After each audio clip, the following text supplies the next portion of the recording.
Hello friend, स्वागत है आपका हमारे चैनल मेंटर्स मंडल पे। आज की इस वीडियो में मैं आपको कराने वाला हूं प्रकाश के परिवर्तन तथा अपवर्तन से एनसीईआरटी एग्जाम्पलर का क्वेश्चन। ये सब क्वेश्चन डायरेक्ट आपके एग्जाम में क्या हो रहा है, पूछ रहा है, ऑप्शन सही।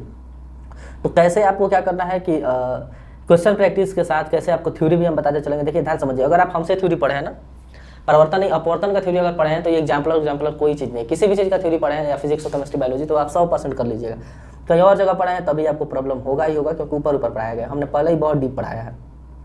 चलिए अब ज़्यादा देर न करते फर्स्ट क्वेश्चन देखते हैं। फर्स्ट क्वेश्चन आपका है कि निम्नलिखित में से कौन किसी बिंदु स्रोत से उस पर आपतित प्रकाश का समानांतर प्रकाश पुंज बना सकता है। यानी देखिए आपको एक चीज़ पता होना चाहिए, क्या वो समझिए। एक होता है आपका अवतल दर्पण। तो अवतल दर्पण में क्या होता है, जिसका परावर्तक सतह अंदर की तरफ क्या रहेगा, धंसा रहेगा। तो इसको हम अगर बाहर से पेंट कर दें तो आपको पता होगा क्या कर रहे हैं, ध्यान समझिए। कौन किसी बिंदु स्रोत से उस पर आपतित प्रकाश का समानांतर पुंज बना सकता है। तो आपको पता होगा ये प्रधान अक्ष है, यहाँ होता है पोल, यहाँ अगर इसका फोकस हो गया, यहाँ इसका क्या हो सकता है, केंद्र हो गया। तो इसका अगर पैरेलल रह आता है तो कहाँ से गुजरता है, फोकस से गुजरता है। प्रधान अक्ष के पैरेलल अगर किरण आती है तो कहाँ से गुजरती है, फोकस से। लेकिन एक और नियम होता है, वो नियम ये सब हम पढ़ा है कि अगर कोई रेज, इसी में अगर कोई रेज, ध्यान समझिए, नहीं चल रहा है, इसी में अगर कोई रेज अवतले दर्पण में फोकस से गुजरे, कहाँ से गुजरे, फोकस से गुजरे, फोकस से गुजरे, तो फोकस से गुजरेगा तो क्या होगा, परिवर्तन के बाद पैरेलल हो जाएगा, प्रकाश उसके क्या हो जाएगा, पैरेलल। यानी जो आपका अवतल दर्पण है ये पैरेलल बीम बना सकता है। इसलिए क्या होता है, हम इसका उपयोग करते हैं कहाँ, गाड़ी के हेडलाइट में। क्योंकि गाड़ी के हेडलाइट में जो बॉल को यहाँ रख दीजिएगा तो यहाँ से प्रकाश निकलेगा, इससे टकरा क्या होगा, सब पैरेलल जाएगा। यहाँ से कोई भी निकलेगा सब क्या होगा, पैरेलल, कोई भी निकलेगा सब क्या होगा, पैरेलल। तो एक हो गया अवतल दर्पण। आपको पता है कि जो काम अवतल दर्पण करता है वही काम उधर कौन करता है, उत्तल लेंस करता है। कौन करता है, उत्तल लेंस। सेम काम उत्तल लेंस वही होता है। देखिए आपका उत्तल लेंस है, इसमें क्या है, यहाँ आपका मान लीजिए F1 है, 2F1 है, और यहाँ आपका F2 है, 2F2 है, ठीक है। तो अगर पैरेलल इसका आएगा तो इससे जाएगा, और यहाँ से समझ रहे हैं, अगर यहाँ से पैरेलल आया तो किससे आएगा, इससे होगा। लेकिन अगर आप यहाँ से भेजिएगा तो क्या होगा, इसका पैरेलल हो जाएगा। तो आपको आंसर हो जाएगा अवतल दर्पण और उत्तल लेंस दोनों ही, ठीक है। तो ये क्वेश्चन नेक्स्ट देखिए। नेक्स्ट क्या कह रहा है, न्यूमेरिकल है कि 10 mm लंबी कोई वस्तु किसी अवतल दर्पण के सामने ऊर्ध्वाधर रखी गई है। यानी हाइट दिया है, यानी HI, height of image, sorry height of object दिया कितना, 10 mm। 10 mm कह रहा है कि 5 mm लंबा प्रतिबिंब दर्पण के सामने 30 सेंटीमीटर दूरी पर बनता है। तो 5 mm लंबा प्रतिबिंब यानी HI, हाइट ऑफ इमेज कितना दिया है, 5 mm। कहाँ बन रहा है, दर्पण के सामने। तो भी जब दर्पण के सामने बन रहा है, अवतल दर्पण है तो आप समझिए अवतल दर्पण है, दर्पण के सामने बनेगा तो इधर बनेगा, और इधर का जो डिस्टेंस होता है क्या लेते हैं हम, नेगेटिव लेते हैं। क्या लेते हैं, नेगेटिव लेते हैं। साइन स्कीम आपको पता होगा। यानी भी क्या है आपका 30 सेंटीमीटर। क्या बताना है भाई, दर्पण का फोकस दूरी बताना है। चलिए तो यहाँ पहले हम आवर्धन का फॉर्मूला लगाते हैं। तो आवर्धन का फॉर्मूला आपको पता है -V/U होता है, इधर क्या होता है, HI/HO। अरे ये भी होता है और ये भी होता है, तो दोनों क्या कर देंगे, बराबर कर देंगे। यहाँ वैल्यू पुट कीजिए, तो माइनस V का मान है -30, U क्या है तो बताइए दोस्त, आपका U है नहीं पता है, HI क्या है, तो HI है 5, HO क्या है 10, ये माइनस माइनस कट गया, ये 2 बार में कटेगा तो U इधर से कितना आ जाएगा, U आपका आ जाएगा कितना, 1 मिनट ध्यान समझिए क्या लिखा है, 10 मीटर लंबा पर 30 सेंटीमीटर दूरी पर, दर्पण के सामने 30 सेंटीमीटर दूरी पर बनता है। चलिए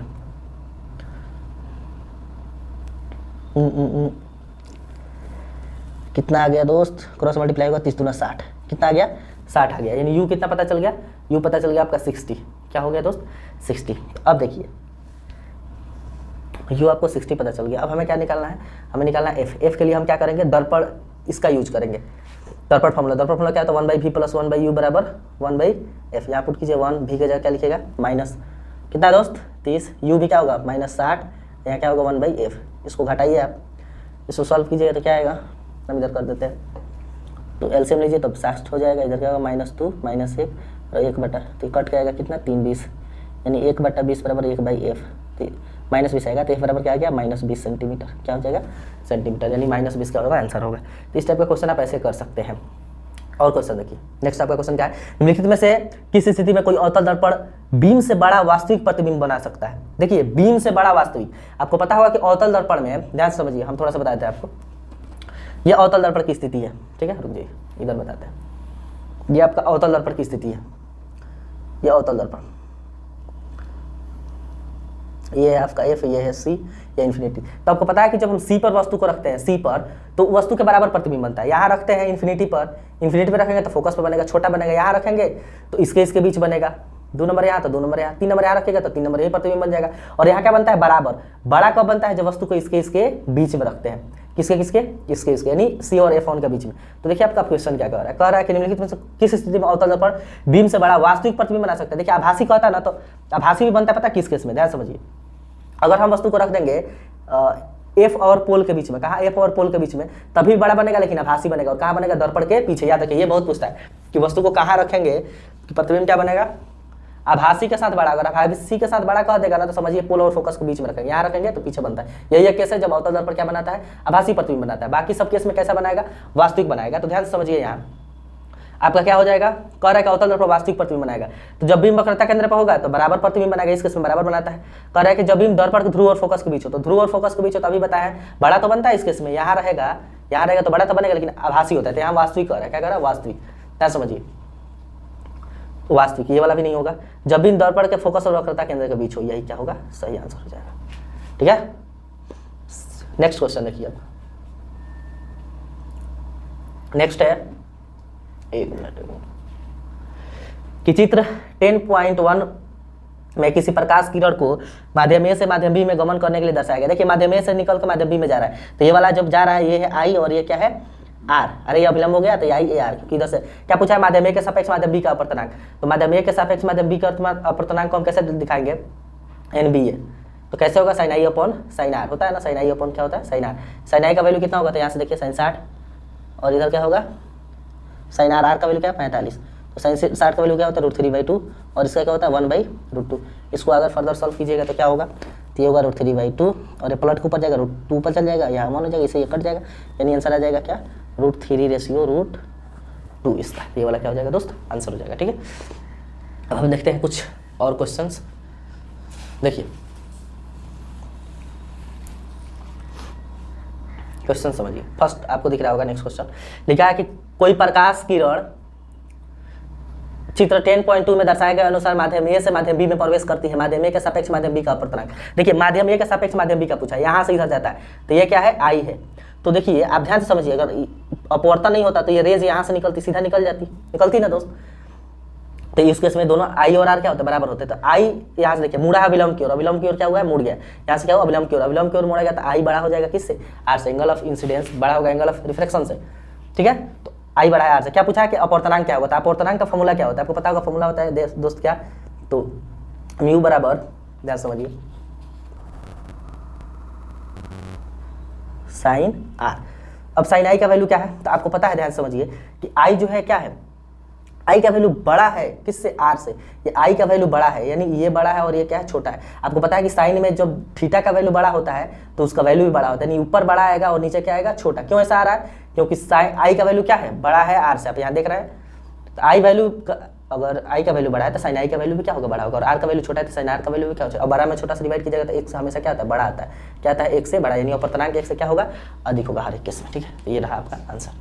नेक्स्ट देखिए, पूछा है चित्र 10.3 में दर्शाए अनुसार प्रकाश पुंज किसी बॉक्स के छिद्रों ए तथा बी से आपतित होकर क्रमशः छिद्र सी तथा डी से बाहर निकलते हैं। कह रहा है बॉक्स के भीतर निम्नलिखित में से क्या हो सकता है, ध्यान समझिए। यहाँ से होकर इधर निकल रहा है और यहाँ से होकर यहाँ से निकल रहा है, यहाँ से आ रहा है तो यहाँ से निकल रहा है। तो समझिए, मान लीजिए कुछ देर के लिए ये उत्तल लेंस रहता है, क्या रहता है, उत्तल लेंस। तो पता है उत्तल लेंस क्या करता है, उत्तल लेंस को हम कहते हैं ये पैरेलल दे जाता है तो एक जगह फोकस करेगा, पैरेलल लेंस को क्या करेगा, एक जगह फोकस करता है, पैरेलल लेंस को एक जगह फोकस। तो यहाँ तो एक जगह कर नहीं रहा है, यहाँ से पैरेलल है, इधर निकला, यहाँ का पैरेलल है, एक जगह तो गया नहीं, तो ये वाला उत्तल होगा नहीं। अवतल क्या करता है, फैलाता है। अवतल क्या करता है, अगर ऐसे आएगा तो इधर कर देगा, ऐसे आएगा तो इधर कर, यानी फैलाता है, फैलने वाला तो है नहीं, तो ये भी गया। प्रिज्म में नहीं होता, प्रिज्म में 7 रंगों में बढ़ता है और सब मुड़ जाता है।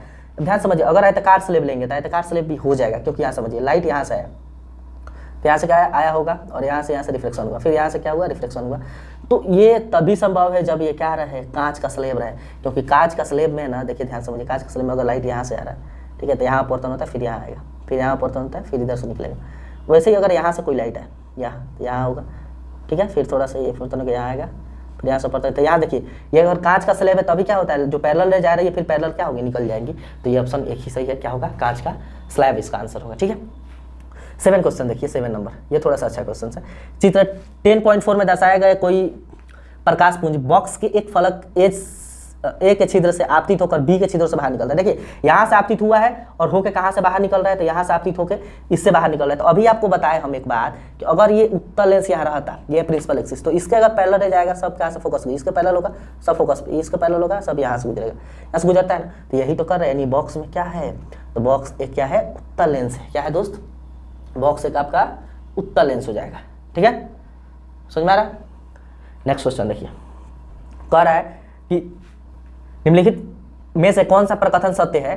0.25, आपको एक बात पता होना चाहिए कि जो एफ का साइन होता है ना, जो साइन एफ का होता है वही साइन किसका होता है, तो वही पावर का होता है। किसका होता है, पावर का होता है। जो एफ का साइन वो पावर का साइन, तो वो देखिए पहले सेम है कि नहीं। यहाँ फोकस पॉजिटिव पावर पॉजिटिव, ये सही हो सकता है। यहाँ फोकस पॉजिटिव पावर नेगेटिव, ये वाला कभी नहीं होगा।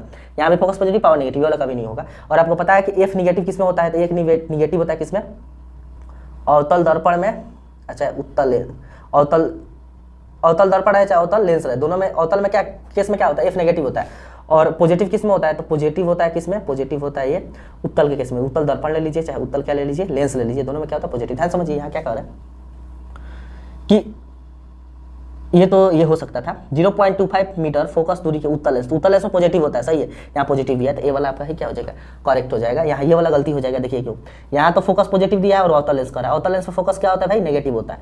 ये वाला ऑप्शन चला गया, ये वाला क्या हो जाएगा, सत्य हो जाएगा। ठीक है, उम्मीद करते हैं आपको समझ में आ रहा है ना। अब हम चलते हैं नेक्स्ट क्वेश्चन की तरफ। आपका नेक्स्ट क्वेश्चन देखिए, यहाँ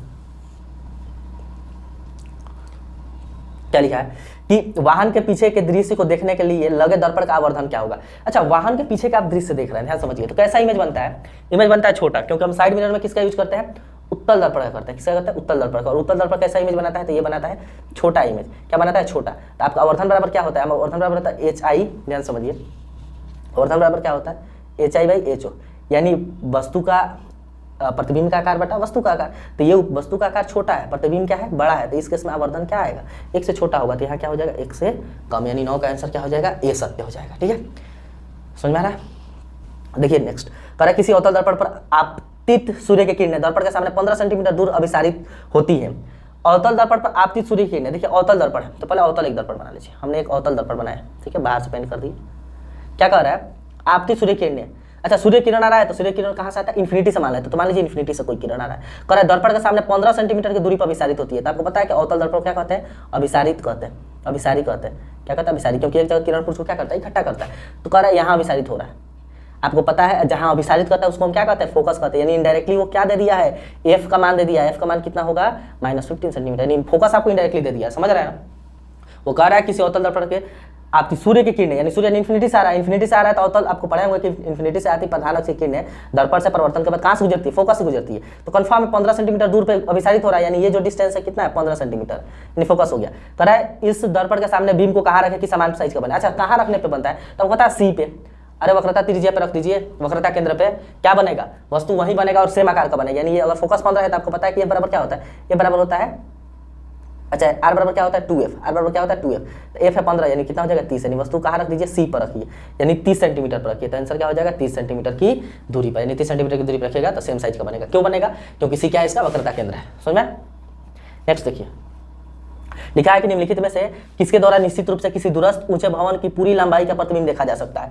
अच्छा, क्या कर रहा है, निम्नलिखित में से किसके द्वारा निश्चित रूप से दूरस्थ, मतलब कोई दूर भवन है उसका पूरा प्रतिबिंब। तो ध्यान से समझिए, उत्तल तो होगा नहीं, उत्तल दर्पण तो कभी होगा नहीं, तो ये तो कट गया, ये उत्तल वाला गया खत्म, क्योंकि ये तो छोटा बनाता है। अच्छा, समतल बराबर बनाता है, तो ये देखा, ये हो सकता था। एक मिनट, क्या कर रहा है, निश्चित रूप से किसी दूरस्थ ऊंचे भवन की पूरी लंबाई का प्रतिबिंब देखा जा सकता है।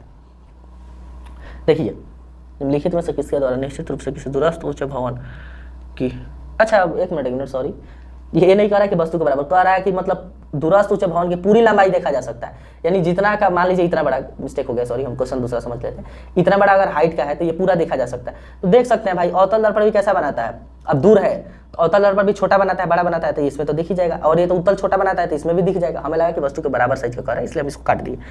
कह रहा है कि किसको, मतलब किस मीटर में आप देख सकते हैं दूर से, तो दूर से सब में देख सकते हैं, इसमें भी देख सकते हैं, इसमें भी देख सकते हैं, इसमें भी नहीं। उपरोक्त क्या हो जाएगा, सभी आंसर हो जाएगा। हम क्वेश्चन कुछ और समझ लिए थे। यहाँ कह रहा है कि ध्यान से समझिए, बहुत बढ़िया क्वेश्चन है, ये पूछ सकता है, ये पूछेगा तो नहीं पढ़े रहेंगे तो नानी याद आ जाएंगी। कह रहा है टॉर्च या सर्च लाइट के वाहनों तथा वाहनों के हेडलाइट में, यानी टॉर्च में चाहे सर्च लाइट में टर्च कह लीजिए, चाहे शॉर्ट लाइट कह लीजिए, चाहे वाहनों की हेडलाइट में बल्ब कहाँ लगा रहता है। तो अभी आपको हम एक बात बताएं, अच्छा ये तीनों चीज़ का काम कहाँ होता है, आप पैरेलल बीम के लिए यूज करते हैं। टर्च जलाए तो आपको क्या हो, लाइट एकदम सीधा दिखे। अरे टर्च का भी यूज करते हैं, आपको सीधा एक जगह का कोई चीज़ दिखना है, नहीं पैरेलल बीम जाना चाहिए, ठीक है। तो देखिए कैसे हम इसको आपको एक्सप्लेन करते हैं। एक लीजिए आप अवतल दर्पण का बात हो रहा है, कहाँ रखिएगा, तो पहले तो ये अभी पैरेलल बीम कौन देगा, अवतल देगा। तो अवतल दर्पण बनाइए एक, ठीक है। अभी आपको हम बताया कि अगर आप F पे रखिएगा बॉल को, अभी हम आपको क्या बताया कि अगर आप F पे रखिएगा, देखिए यहाँ आपको समझाते हैं, देखिए ध्यान से, यहाँ जगह ज़्यादा मिलेगा हमें। यह अवतल दर्पण, ठीक है। अगर आप यहाँ रखिएगा बॉल को, और यहाँ क्योंकि यहाँ से जो लाइट निकलता है ना, वो दर्पण से परावर्तन के बाद क्या होता है, पैरेलल जाता है। क्या जाता है, पैरेलल। और ये सब जितना चीज़ है आपको इसमें कैसा बीम चाहिए, पैरेलल बीम चाहिए। तो पैरेलल बीम चाहिए तो आपको पता है कि फोकस से जो रेज निकलता है परावर्तन के बाद किस क्या होता है, प्रधान अक्ष पैरेलल हो जाता है। और इस तीनों चीज़ में यूज किया जाता है पैरेलल बीम के लिए। यानी कन्फर्म है कि हम वस्तु जो हमारा ऑब्जेक्ट है उसको कहाँ रखेंगे, तो हम रखेंगे परावर्तक के कहाँ, किधर लिखा है, फोकस के अत्यधिक निकट। फोकस कहिए चाहे फोकस के अत्यधिक निकट कर लीजिए, दोनों आंसर क्या है, सत्य है। फोकस नहीं दिया इसलिए सत्य है। करे परावर्तन के नियम लागू होते हैं, परावर्तन समतल दर्पण पे भी लागू होता है, अवतल पे भी लागू होता है। करे सभी दर्पण चाहे उनकी आकृति कैसी भी नहीं, आंसर क्या हो जाएगा, डी हो जाएगा, ठीक है। ये तो इजी क्वेश्चन है। नेक्स्ट क्वेश्चन देख लीजिए, ये थोड़ा अच्छा क्वेश्चन है लेवल का।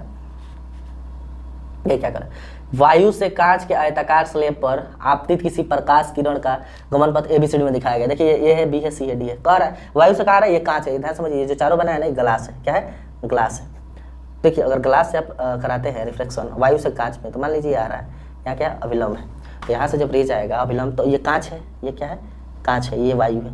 तो आपको पता है कि रेयरर से, ये रेयरर से कहाँ आ रहा है, रेयरर से आ रहा है डेंसर में, यानी सघन, विरल से कहाँ आ रहा है, सघन में। तो अविलंब क्यों थोड़ा सा मुड़ेगा, इधर मुड़ जाएगा। फिर यहाँ देखिए, यहाँ हमने ये खींचा, फिर ये अब क्या हो गया, ये हो गया डेंसर और ये होगा रेयरर, तो फिर अविलंब से क्या होगा, दूर भागेगा। तो यहाँ से इस टाइप का कौन है, ये वाला तो होगा नहीं, स्ट्रेट गया है, ये वाला होगा नहीं, ये वाला होगा नहीं, आंसर क्या हो जाएगा, बी। तो ये वाला हो जाएगा बी, सत्य है, ठीक है। अब हम देखते हैं नेक्स्ट क्वेश्चन, और कुछ क्वेश्चन है, लगभग 19 क्वेश्चन है। देखिए यहाँ क्या लिखा है कि आपको जल, तारपीन का तेल, बेंजीन तथा किरोसिन दिया गया है। 3 चीज दिया गया है, तारपीन का तेल दिया गया, बेंजीन दिया गया, किरोसिन दिया गया है। तो इनमें किस माध्यम में समान कोण तिरछी आपतित कोई प्रकाश किरण सबसे अधिक मुड़ेगी, मतलब सबसे ज़्यादा पूछ रहा है कि अपवर्तन किस में होगा, ध्यान समझिए। तो आपको पता है कि जिसका रिफ्रैक्टिव इंडेक्स यानी अपवर्तनांक ज़्यादा होगा, जिसका अपवर्तनांक ज़्यादा है, तो अपवर्तनांक ज़्यादा होने का मतलब क्या हुआ कि उसमें जो लाइट का बेंडिंग है वो बहुत ही ज़्यादा होगा। तो इस सब में किसका अपवर्तनांक ज़्यादा है, तब देखिए सब में ज़्यादा बेंजीन का, इसका 1.5 होता है लगभग, ठीक है। आपका जल का कितना होता है, तो जल का आपको पता होगा कि कितना होता है दोस्त, जल का होता है 1.31, हाँ जल का होता है 1.31। कांच का क्या होता है, ग्लास का क्या होता है, तो ग्लास का होता है आपका 1.33, ठीक है। और एक चीज़ आपको याद रखना है, NCERT का आपको हम कटिंग लिख देते हैं, ठीक है। उसमें जो जो चीज़ दिया है आपको कम से कम उतना हर हाल में क्या होना चाहिए, याद होना चाहिए। उतना याद रखते हैं तो फिर प्रॉब्लम नहीं होगा, क्योंकि इतना चीज़ तो आपको पता होना चाहिए। तो आप ध्यान पर रखिए क्या, कि जो बर्फ़ है, बर्फ़ का कितना होता है, इसका तो इतना हो गया, यहाँ लिख देता हूँ, हाँ लिखे हैं, आइस का कितना होता है, तो आइस का होता है आपका 1.31। फिर से जल का क्या होता है, अच्छा गलती बताती है, 1.33 इसका होता है। और क्या याद रखिएगा, वायु का कितना होता है, तो लगभग 1 के इक्वल होता है, 1.003 कह सकते हैं। उसके बाद से एल्कोहल का याद रखिएगा 1.36, ठीक है। इसका 1.44 होता है, तारपीन के तेल का कहाँ है, केरोसिन का, सॉरी 1.44, तारपीन का 1.47 होता है, क्या होता है 1.47। जल का कितना लिख देते हैं, तो 1.33। तो सब में ज़्यादा किसका ये है, तो सब में ज़्यादा है किसका, बेंजीन का। अच्छा सबसे ज़्यादा पूछे तो 2.42 याद रखिए, किसका, हीरा का अपवर्तनांक, इसलिए सबसे ज़्यादा क्या होता है, चमकता है। और आपको याद रखना है तो इतना है, लेकिन इतना याद रखिएगा बहुत है, ठीक है। इतना जरूर याद रखिएगा। तो जिसका अपवर्तनांक ज़्यादा उसमें लाइट का बेंडिंग क्या होगा, बहुत ही ज़्यादा होगा। चलिए नेक्स्ट क्वेश्चन की तरफ चलते हैं। नेक्स्ट लिखा है कि किसी अवतल दर्पण पर 10.6 में दर्शाए गए अनुसार आपतित प्रकाश किरण के लिए निम्न आरेखों में से कौन सा सही है। अब बताइए, जब पैरेलल बीम आता है तो इस तरह तो कुछ होगा नहीं, पैरेलल बीम आएगा तो फोकस से गुजरता है, फोकस पहले गया है, ये 2F1 से गया है, नहीं जाएगा। यहाँ क्या रख रहा है, अच्छा ये चित्र है, सॉरी, इसके अनुसार आपतित किरण दिखाना है। तो ये जब पैरेलल आता है तो कहाँ से गुजरता है, फोकस, अभी कह रहे हैं, तो ये वाला सही हो जाएगा। चलिए ये वाला देखिए, किसी उत्तल लेंस पर चित्र 10.7 में दर्शाए गए अनुसार आपतित और प्रकाश की आरेखों में कौन सा सही है। तो आपको देखिए, अगर अवतल, ये कैसा लेंस है, तो ये लेंस है अवतल, देखिए हम आपको बता देते हैं, ये क्या है, अवतल है। तो जब इसमें पैरेलल आएगा तो F2 से जाएगा, कहाँ जाएगा, F2 से। ध्यान रखिए प्रकाशित केंद्र से अगर आता है ना तो बिना विचलन का निकलता है, याद रखिएगा। प्रकाशित केंद्र इसको बोलते हैं, क्या बोलते हैं, प्रकाशित केंद्र। नहीं तो कुछ दिखिए नहीं रहा होगा, सॉरी। यहाँ देखिए, अगर यहाँ से पैरेलल आएगा तो कहाँ से जाएगा, फोकस से जाएगा। और यहाँ से अगर इस तरह आ रहा है, किस पे, सी पे, देखिए इसको बोलते हैं प्रकाशित केंद्र। तो अगर कोई प्रकाशित केंद्र पे आएगा ना तो बिना विचलन के सीधा निकल जाता है, ठीक है। दो चीज़, अगर फोकस आएगा तो पैरेलल हो जाएगा। तो इसमें देखिए फोकस आया तो पैरेलल होगा, अगर ये इस तरह दिया रहता तो ये सत्य हो जाएगा, लेकिन ये गलत हो गया। यहाँ फोकस आया है, पैरेलल हो जाएगा, ये सही है। यहाँ फोकस आया इस तरह नहीं होगा, ये फोकस नहीं, अब यहाँ से नहीं, तो ये वाला सही होगा। फोकस आया तो पैरेलल आएगा तो फोकस, ठीक है। और ऑप्टिकल सेंटर से गया, इसको बोलते हैं सी ऑप्टिक सेंटर, तो बिना विचलन के सीधा निकलता है, याद रखिएगा। पूछ सकता है प्रकाशित केंद्र से अगर कोई प्रकाश आपतित हो रहा है ना तो बिना विचलन के क्या होगा, सीधे निकल जाएगा, ठीक है। अब हम देखते हैं कुछ और क्वेश्चन, 2-3 और क्वेश्चन है, ठीक है। देख लीजिए फटाफट। क्या लिख रहा है कि कोई बच्चा किसी जादुई दर्पण के सामने खड़ा है, ठीक है, कोई दर्पण है, कह रहा है उसके प्रतिबिंब में उसका सिर बड़ा दिखता है, यानी ऊपर का ये जो थूथूर है, ये मुंडी उसका ये मुंडी क्या दिखता है दोस्त, बहुत बड़ा दिखता है, ठीक है। सिर बड़ा दिख रहा है, ये बड़ा दिख रहा है सिर। और क्या लिखा है, उसके शरीर का मध्य भाग का साइज समान, यानी जो बीच वाला भाग है ये समान दिखता है, ये जैसा है वैसा, जितना चौड़ा मोटा है उतना ही दिखता है। कह रहा है पैर छोटे दिखते हैं, और पैर क्या दिखता है, छोटा। नीचे का पैर क्या दिखता है, छोटा दिखता है। तो कह रहा है कि वो जो प्रतिबिंब है, मान लीजिए इतना बड़ा प्रतिबिंब है, इसमें किस तरह का ग्लास लगा है, तो ऊपर बड़ा, यानी कन्फर्म है अवतल दर्पण क्या होता है, बड़ा प्रतिबिंब दिखाता है, तो ऊपर क्या लगा होगा, अवतल लगा होगा, तो ऊपर अवतल। उसके नीचे देखिए क्या है, उसके नीचे क्या हो सकता है, तो सेकंड में क्या बना है, समान। तो आप बताइए समान साइज का प्रतिबिंब किस में बनता है, बताइए समान साइज का प्रतिबिंब किस में बनता है। तो समान साइज का प्रतिबिंब बनता है आपको अवतल में भी बनता है और समतल दर्पण में बनता है। किसमें अवतल में बनता है और समतल दर्पण में बनता है, यानी बीच में कंफर्म है कि अवतल के साथ अवतल दिया नहीं, ये समतल दिया तो ये समतल हो जाएगा नीचे में भी, क्योंकि समान किस बनता है, समतल में बनता है। और छोटा किस में बनता है, उत्तल में बनता है। तो ये सीक्वेंस इसी में है, देख लीजिए, ये वाला क्या हो जाएगा, सत्य हो जाएगा, ठीक है। नेक्स्ट क्वेश्चन देखिए, एक और, उसको वैसे ये तो लॉन्ग है। निम्नलिखित में से किसके द्वारा अनंत पर स्थित किसी बीम का प्रतिबिंब अत्यधिक छोटा बनता है। तो आपको पता है कि अगर देखिए दो केस है, अगर उत्तल दर्पण है तभी आप अनंत पर रख दीजिए वस्तु के इन्फिनिटी पे, तो इन्फिनिटी पे रखिएगा तो कहाँ बनेगा, फोकस पे बनता है, कहाँ बनता है, फोकस पे। अच्छा उत्तल लेंस है, उत्तल लेंस, इसमें भी इन्फिनिटी पे रखिएगा तो कहाँ बनेगा, फोकस पे बनता है। तो दो हो सकता है कि कहाँ गया, इसमें देखे तो दिया है अवतल दर्पण कह रहा है, चाहिए सही है, उत्तल दर्पण भी कह रहा है, ये वाला तो क्या कह रहा है, अत्यधिक छोटा प्रतिबिंब बनता है। एक मिनट ध्यान से समझिए, ये क्वेश्चन गलती हो सकता है। कह रहा है किसके द्वारा अनंत पर स्थित किसी बीम का प्रतिबिंब अत्यधिक छोटा बनता है। देखिए किसी में रख लीजिए, ये बहुत इंपॉर्टेंट है, आप किसी में रखिए, चाहे उत्तल दर्पण हो चाहे अवतल दर्पण हो, ध्यान से लिख लीजिए, अवतल हो चाहे उत्तल, अब दर्पण हो चाहे लेंस हो, फोकस इन्फिनिटी पर रखिएगा ना तो छोटा ही बनेगा, यानी ये चारों क्या है, हो सकता है, यानी आंसर क्या होगा इसका, डी। बहुत अच्छा क्वेश्चन है, पूछा जा सकता है, ठीक है। क्योंकि देखिए आप इसमें रखिएगा तभी यहाँ बनता है, इसमें रखिएगा तभी यहाँ बनता है। अब अवतल दर्पण भी ले लीजिए, सॉरी अवतल लेंस ले लीजिए, इसमें आप वस्तु को रख दीजिए इन्फिनिटी पे रखिए, या इन्फिनिटी पर रह जाएगा, यहाँ से गुरुत्व तो लगेगा, कहाँ बन रहा है यहाँ। अलग बात है कि किसी में आभासी बनता है, किसी में क्या बनता है, वर्चुअल बनता है, किसी में रियल बनता है, लेकिन बनेगा सब में कहाँ रखने पे, अनंत पे रखिएगा तो फोकस पे। चारों क्या हो सकता है, सत्य, ठीक है। इसी के साथ वीडियो आपको अच्छा लगे तो लाइक और शेयर कीजिए, नहीं तो चैनल को सब्सक्राइब जरूर कीजिएगा।